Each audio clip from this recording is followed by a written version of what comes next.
Silent Hill is a series of games created by Konami that debuted in 1999, inspired by the Resident Evil franchise. It introduced us to a mysterious town drenched in fog that, as of the second game, shaped itself according to the visitor's psyche, creating horrible abominations hell-bent on killing you. The first game in the series is largely overshadowed by the second and third games, which put Silent Hill on the map. Ever since Silent Hill 4, The Room, fans believe the games to have dipped in quality, so much in fact that Konami brought in Metal Gear Solid creator Hideo Kojima and film director Guillermo del Toro to help revive the franchise. The game opens up with a cinematic intro highlighting several cutscenes in the game, something that was commonplace for survival horror games at the time. Only I can't say the opening of Resident Evil 3 and Dino Crisis gave me such a chill from the music. We also keep cutting back to the main character and his daughter driving in the car leading up to crashing in Silent Hill. As soon as you start the game, the main playable character is waking up and his daughter is gone.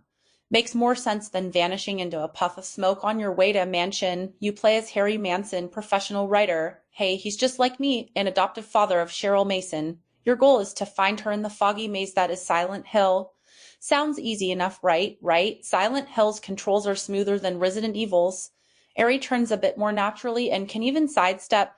You even have more control of the camera as it follows behind Harry, except in certain areas for dramatic effect. There's also a first-person view mode so you can look around, as well as a button to hold your gun at the ready like in Dino Crisis.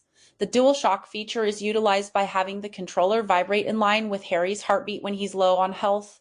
That really helps you feel his pain while desperately looking for something to replenish it.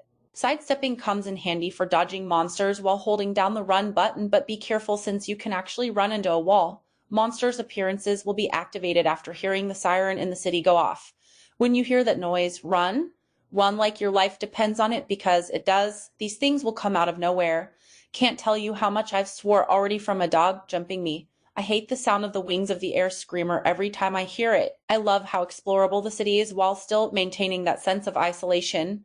Other games will usually limit you to a building, and even the games that let you into a city feel a lot more secluded, but here you can explore right after leaving the cafe. You kind of have to if you want to figure out where to go next. While the voice acting isn't Metal Gear Solid's style of quality, it's nowhere near as bad as Resident Evil or Castlevania. I'd say it's about average, passable enough to not ruin immersion. Eri is also voiced by Michael G., the same man who did Richter Belmont in Castlevania, so it's nice to see him be more grounded this time around. The horror is phenomenal and just blows the other survival horror games I've played out of the water. I've never been so paranoid playing a horror game.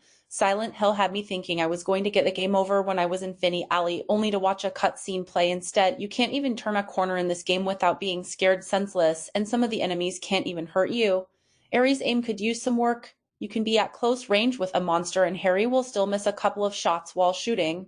Good thing there are plenty of places to stock up on ammunition. I guess if Harry never had much experience with guns, it'd make sense that he'd miss on occasion. There are even cops who will miss every once in a while. Silent Hill is everything a survival horror game should be.